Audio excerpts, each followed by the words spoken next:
नरेंद्र नाथ दत्त, जिन्हें हम स्वामी विवेकानंद के नाम से जानते हैं, उनका जन्म 12 जनवरी 1863 को कलकत्ता में हुआ था। उनका परिवार समृद्ध और सम्माननीय था। नरेंद्र एक ब्राइट और क्यूरियस बच्चे थे। उन्हें सीखना बहुत पसंद था और हर चीज में इंटरेस्टेड रहते थे। बचपन से ही नरेंद्र स्पिरिचुअलिटी में बहुत इंटरेस्टेड थे।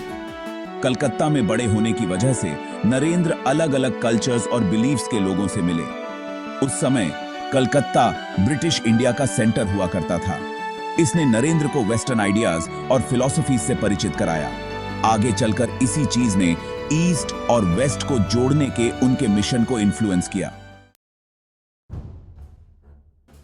नरेंद्र पढ़ाई में बहुत तेज थे।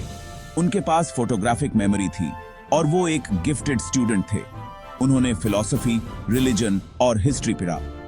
नरेंद्र को म्यूजिक और स्पोर्ट्स में भी रुचि हो गई। वो एक अच्छे सिंगर और एथलीट थे। उन्होंने प्रेसिडेंसी कॉलेज में पढ़ाई की, जो कि इंडिया के सबसे प्रेस्टिजियस इंस्टीट्यूशंस में से एक है। उनकी तेज बुद्धि ने उन्हें एग्जिस्टिंग रिलीजियस डॉक्ट्रिन्स पर सवाल उठाने पर मजबूर कर दिया। वो सिर्फ बुक्स में पढ़कर ही नहीं, बल्कि खुद एक्सपीरियंस करके ट्रूथ जानना चाहते थे। अपनी स्पिरिचुअल खोज में नरेंद्र श्री रामकृष्ण परमहंस जी से मिले। रामकृष्ण एक फेमस मिस्टिक और स्पिरिचुअल लीडर थे। वो नरेंद्र के गुरु बने और उनकी लाइफ पर उनका बहुत गहरा प्रभाव पड़ा। नरेंद्र ने सवाल किया कि क्या सचमुच भगवान है? उन्होंने यह सवाल कई धार्मिक गुरुओं से पूछा। आखिरकार उन्होंने रामकृष्ण से पूछा। रामकृष्ण जी का जवाब नरेंद्र की जिंदगी बदल देने वाला था। उन्होंने कहा, हाँ, मैंने भगवान को देखा है। मैं उन्हें बिल्कुल साफ साफ देखता हूं, जैसे मैं तुम्हें देख रहा हूं, बस थोड़ा ज्यादा डीपर सेंस में। Section 4, A Journey of Awakening, Spreading Vedanta to the West। Ramakrishna ji के देहांत के बाद नरेंद्र और उनके कुछ और डिसाइपल्स ने फॉर्मली मोनास्टिक वाउज लिए। उन्होंने स्वामी विवेकानंद नाम धारण किया। उसके बाद उन्होंने पूरे इंडिया की यात्रा की। वो अपने देश और यहां के लोगों की असली स्पिरिट को समझना चाहते थे। 1882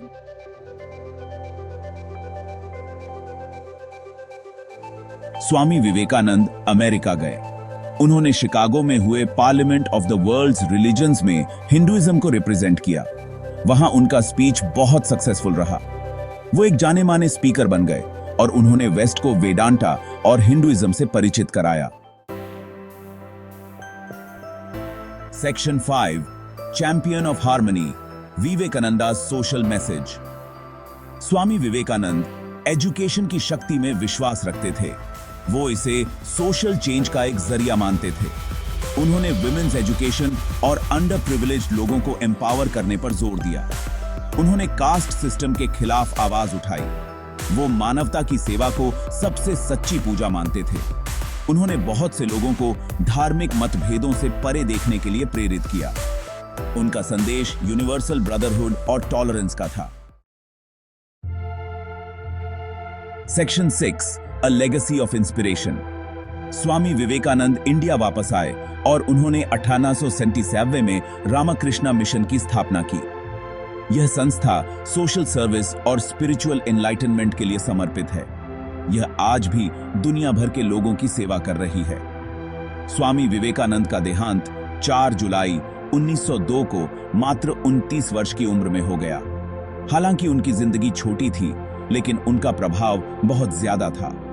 उन्हें मॉडर्न इंडिया के सबसे इन्फ्लुएंशियल स्पिरिचुअल लीडर्स में से एक माना जाता है।